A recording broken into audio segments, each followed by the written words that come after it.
Welcome back to Stag Figure Reviews. Today, we will be looking at McFarlane Designer Edition Manga Spawn Mega Figure. And here is Manga Spawn in packaging. Here we see that this is a designer edition. And here is a very satisfying Spawn comic logo. On this side of the box, it has the same nice logo and the McFarlane Toys logo. On the other side of the box, there is a beautiful comic image of Manga Spawn.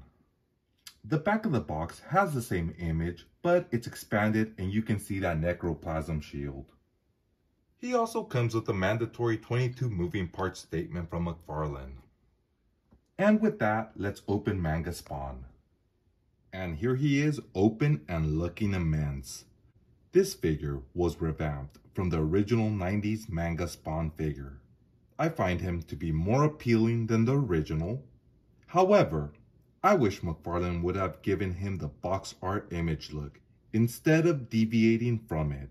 But I am still enjoying Manga Spawn. He has a solid head sculpt with gorgeously painted green eyes. The sculpting on his shoulder armor is exaggerated and glorious. Here he has all the tubes, vents, and armor pieces that you would expect on a manga robot.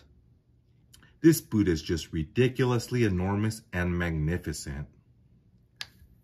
The cape is cloth, and I always welcome cloth goods. But again, I just wish it had frills, just like the one from the comic box art. One thing I do have to give McFarlane credit for is the fact that you can store weapons on him and remove them just as easy, such as this large blade on his gauntlet.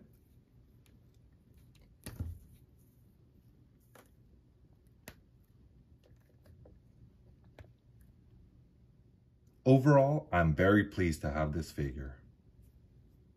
For articulation, Manga Spawn here features a ball joint in his neck that allows his head to move all the way down and go really far up.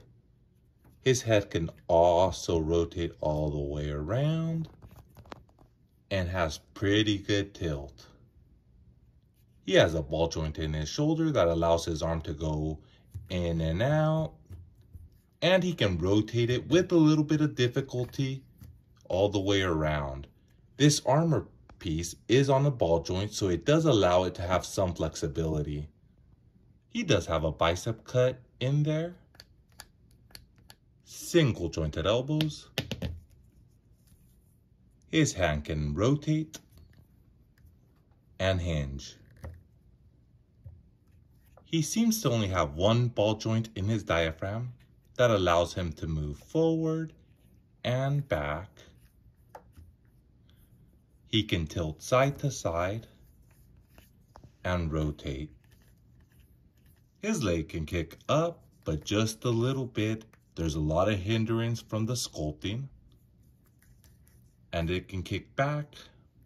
His legs can also go in and out.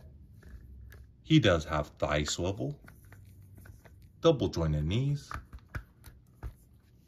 His foot can go up and down and has a rocker, no toe hinge. He stands at a little bit over 9.5 inches tall. He looks perfect with other 6 and 7 inch figures. Here he is with Mattel Savage He-Man and McFarlane Flash. And lastly, McFarlane Mega Figure Overkill. For accessories, Manga Spawn comes with 2 necroplasm blades, a nice big sword, a spear, a lovely sculpted high-tech scythe, a necroplasm shield, and finally, a generic display stand. just ferocious. Spawn has many incarnations, from medieval to Western, so it is no surprise that he also comes in a manga character. The original manga Spawn came out in October of 1997. He was part of the Series 9 wave as a 6-inch action figure. And now, for my final thoughts. Manga Spawn is imposing. He has more pros than cons. The biggest thing holding back this manga Spawn from being perfect is what has previously plagued McFarlane, and that is that he doesn't follow his own designs. I really wish he would just have sculpted the figure to look like the box art, even if that meant sacrificing the cloth cape. Overall, this is still a fine figure, and if you collect Spawn, then Manga Spawn here is a must-have. So now with that, if you enjoyed this review, please remember to comment, like, share, and subscribe.